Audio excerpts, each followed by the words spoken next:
I never thought I'd be here, sitting on a mattress on the floor of a studio apartment I can barely afford, staring at the eviction notice taped to my door. A year ago, my life looked nothing like this. A year ago, I had a home, a husband who loved me, and a future that felt safe. But I wanted more. And now I don't even know how I'm going to pay for my next meal. I guess I should start from the beginning. My name is Hannah, and I used to be married to David. We met in college, dated for years, and got married young. David wasn't rich, but he was steady. A good man.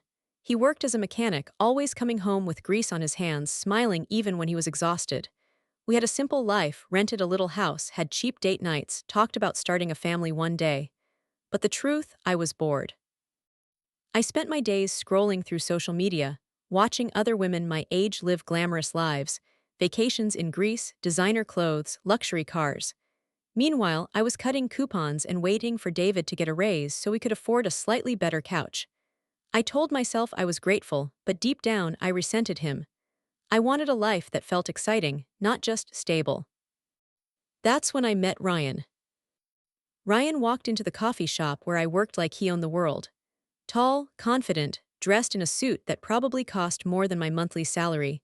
He was everything David wasn't: polished, charming, and rich. He flirted with me the first time we met, sliding me $100 tip for a $3 coffee. I should have ignored it, but I didn't. We started talking. Just innocent conversations at first. He'd ask about my day, tell me about his business deals, laugh at my jokes like I was the most interesting person in the world. He made me feel seen. Special. Unlike David, who barely had energy to ask about my day after a 12-hour shift at the garage. One night, Ryan invited me to dinner. I told myself it was harmless, just food, just talking. But when he picked me up in his sleek black Porsche and took me to a restaurant where the menu didn't even have prices, I felt something I hadn't felt in years. Excitement. He told me I was too beautiful, too smart to be wasting my best years struggling. He made me picture a different life, one where I didn't have to worry about money, where I could travel, shop, live in a high-rise apartment with a view of the city instead of a tiny house with a broken heater. That night, I kissed him. And from there, everything spiraled. I started lying to David, saying I was working late, meeting up with friends, anything to buy myself more time with Ryan. And the worst part? David trusted me. He never questioned me, never doubted my excuses. Even when I started dressing nicer, wearing perfume I never used to bother with, he just smiled and said, "You look beautiful, Han." The guilt should have eaten me alive, but it didn't. Because the more time I spent with Ryan, the more I convinced myself I deserved this. And then, one night, I finally made my decision. I told David I wasn't happy, that I needed more, that I didn't want this life anymore. I'll never forget the look on his face. He didn't yell, didn't argue, he just nodded like he had seen this coming but prayed he was wrong. "If you think you'll be happier without me," he said, "then go." So I did. I packed my things, moved into Ryan's penthouse, and never looked back. For the first few months, it was everything I imagined. Expensive gifts, weekend trips, fancy parties. I was living the life I thought I deserved. But then things started to change. Ryan got distant. He stopped taking me to dinner, stopped spoiling me with gifts. He'd disappear for business trips without telling me when he'd be back. I started feeling more like an accessory than a girlfriend, something he showed off when he wanted to, then left on a shelf when he didn't. And then, one night, I came home to find another woman in his bed. I lost everything in one moment. The life I had left my husband for, gone. Ryan didn't even apologize. He just laughed and said, "Come on, Han, did you really think this was forever?" So there I was. No money, no job, nowhere to go. I tried calling David. Not to get back together, I knew I didn't deserve that. But just to hear his voice, to have someone in the world who still cared. But he never answered. And I don't blame him. Because I left the best thing I ever had for a fantasy. And now I can't even afford rent. I sat on the floor of my tiny apartment, staring at my phone, debating if I should call him again. David. The only person who ever really loved me. But what could I even say? "Hey, I know I threw you away for a rich guy who treated me like an accessory, but can you help me?" No, I had made my choices. And now I had to live with them. My stomach growled, reminding me that I hadn't eaten since yesterday. My bank account was almost empty. I had nothing left. The fancy clothes Ryan bought me, worthless when I couldn't even afford groceries. The designer bags, a joke, considering I barely had enough cash to buy a loaf of bread. I grabbed my purse and walked to the corner store, hoping I could find something cheap to eat. As I shuffled through the aisles, I saw a couple standing by the freezer section, laughing softly. She leaned into him, nudging his arm, and he smiled down at her with that look, one I used to see on David's face when he looked at me. I felt something tighten in my chest. I used to have that. And I threw it away. I left the store with a can of soup and a pack of ramen, my last few dollars spent. As I walked home, the wind stung my face, and I realized how cold it was. Ryan's penthouse had always been warm, filled with expensive blankets and heated floors. Now my apartment barely had working heat, and I slept in 2 sweaters just to stay warm at night. When I reached my building, I saw my landlord standing outside. My stomach dropped. "Hannah," he said, crossing his arms, "you're late on rent again." "I know, I can't keep waiting. You have until the end of the week. After that, you need to leave." I nodded, swallowing the lump in my throat. Back in my apartment, I curled up on the mattress, staring at the ceiling. I had no money, no home soon, and no one to call. The only person who might have cared was David, but I had shattered him. Why would he want to help me now? Still, I had nothing to lose. I picked up my phone and typed his number. It rang once, twice. Then a click. "Hello," his voice, deeper than I remembered. I froze, my hands shook. I wanted to hang up, pretend I never called. "David," I whispered. Silence. Then a slow exhale. "Hannah." Hearing my name from his lips hurt more than I expected. His voice wasn't warm. It wasn't angry either, just tired, like he had already let go of me a long time ago. I took a deep breath, my throat tight. I wanted to see how you were doing. A bitter laugh. "How I'm doing," he paused. "I don't think you called just for that, Hannah." I squeezed my eyes shut. He knew. Of course he knew. "I messed up," I finally admitted. My voice cracked and I hated how pathetic I sounded.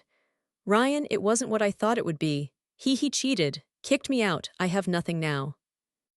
Another silence, longer this time. Then he said the last thing I expected. "I know." My breath caught. "What?" "I knew it wouldn't last," David said, his voice steady.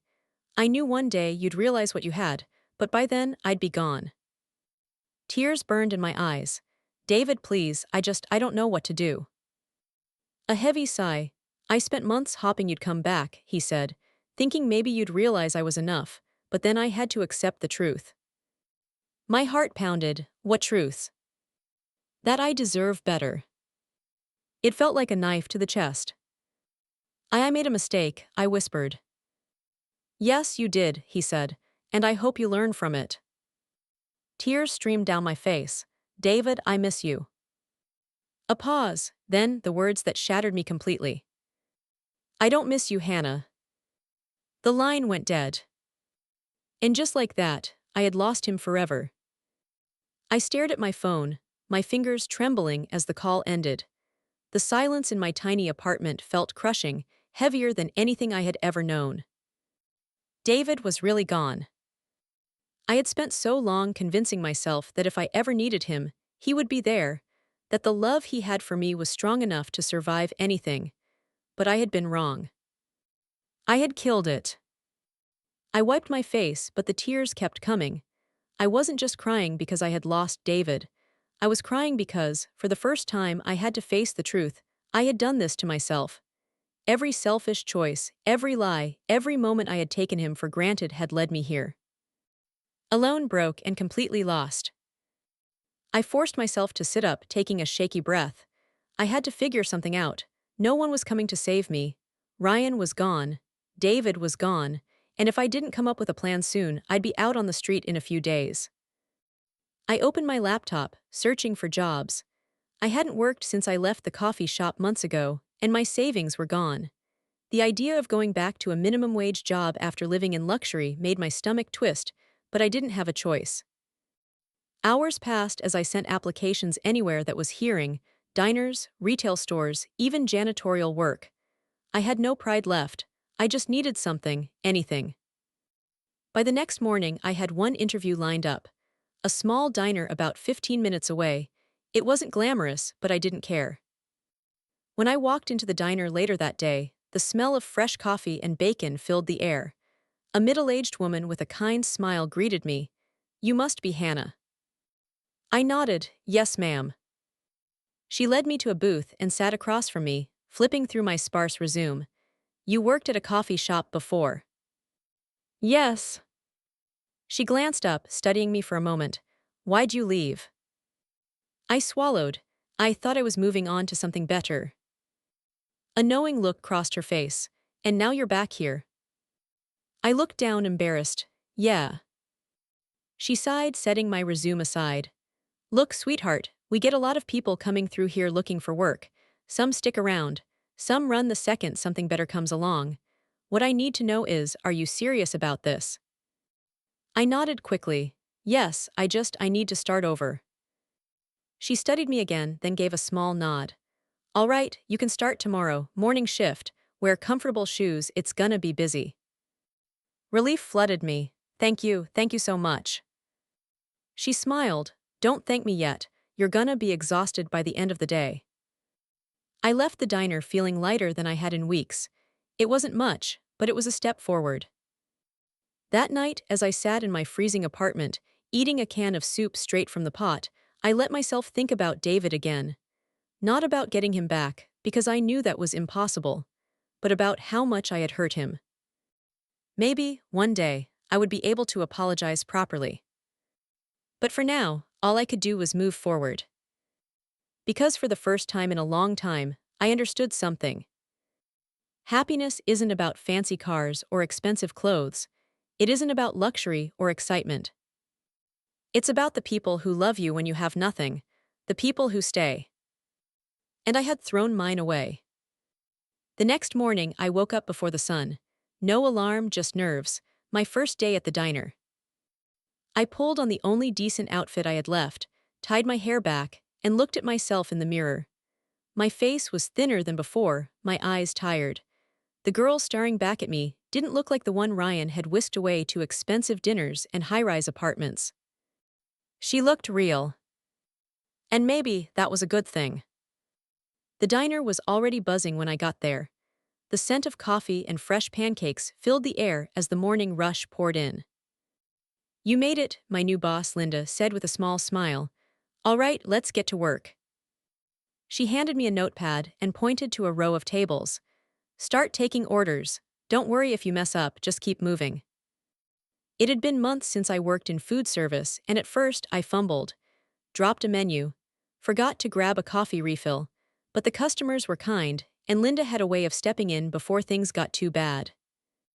By noon, I was sweating, exhausted, and running on nothing but burnt coffee, but I felt something I hadn't felt in a long time. Pride.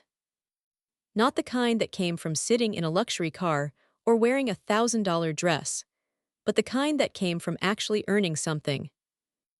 As I wiped down a table, a voice behind me made my heart stop. "I didn't think I'd see you here." I turned around slowly. "David." He stood near the entrance, hands in his jacket pockets, watching me with an expression I couldn't read. For a moment, I couldn't speak. He looked different. His hair was a little longer, his face more serious, like he had moved on from the mess I had left behind. "Hey," I finally managed. He nodded, glancing around. "Didn't expect to find you working here." I swallowed hard. Yeah, I needed a job. An awkward silence stretched between us. "I'm sorry," I blurted out before I could stop myself. His jaw tightened, but he didn't say anything. I took a shaky breath. "I know that doesn't change anything, but I needed you to know." He sighed, looking down for a moment. When he met my eyes again, he looked different, not angry, just tired. "I spent a long time hating you," he admitted, "but I'm done carrying that." I nodded, my throat tight. I get it.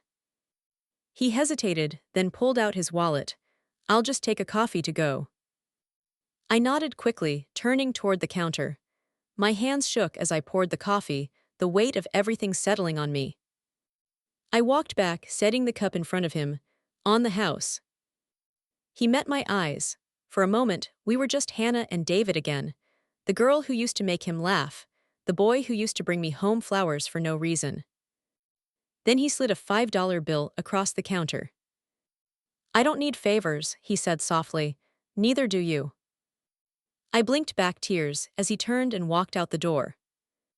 And for the first time in a long time, I understood. This was my second chance. Not to get David back, not to fix what I had broken, but to finally fix myself. And this time, I wouldn't waste it.